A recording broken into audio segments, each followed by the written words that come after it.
অজ্ঞান হয়ে গিয়েছে। ওনার জ্ঞান ফেরাতে হবে। আমি ওনার জ্ঞান ফেরাচ্ছি আমার জাদু দিয়ে।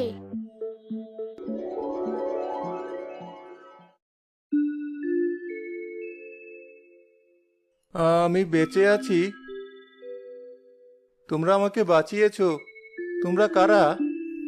আমরা অনেক দূর থেকে বেড়াতে এসেছি। থাকার মতো কোনো জায়গা নেই আমাদের। তোমাদের দেখে আমার খুব আপন মনে হচ্ছে। চলো, আজ থেকে তোমাদের যতদিন বেড়ানো শেষ না হয় ততদিন তোমরা আমার বাসায় থাকবে। মিরাজের কথায় ডাইনির পাঁচ কন্যা মিরাজের সাথে যেতে রাজি হয়। তারা মিরাজের সাথে মিরাজের বাড়িতে আসে।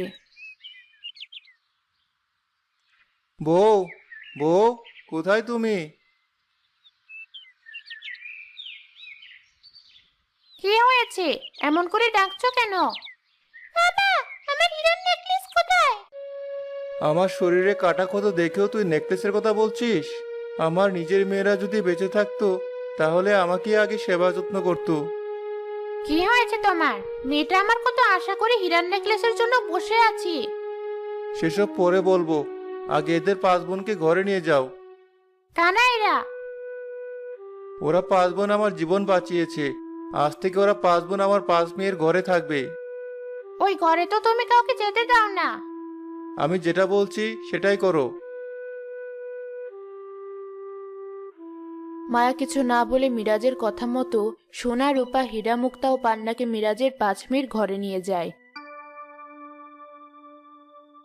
আমার মেয়েটা কতই ঘরটা চেয়েছে, কিন্তু ও মেয়েকে ঘর না দিয়ে এদের থাকতে দিল। এদের আমি ছাড়বো না। আপনি কি কিছু ভাবছেন? ওই না তো, আমি গেলাম, বাড়িতে অনেক কাজ আছে।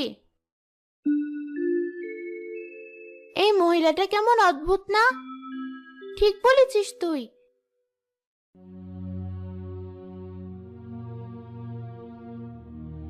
এ কি? এখানে আমাদের ছোটবেলার ছবি কি করছে? তাই তো, এ তো আমাদের ছবি।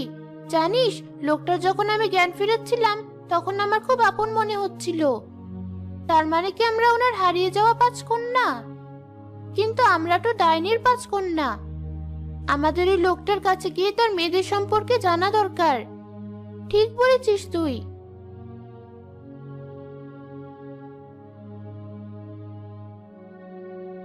আমরা কি আপনাকে একটা প্রশ্ন করতে পারি? কি প্রশ্ন বলো? আপনার 5 মেয়ে ছিল বলেছিলেন, তারা কোথায়? আমার প্রথম স্ত্রী মারা যায় আমার 5 মেয়েকে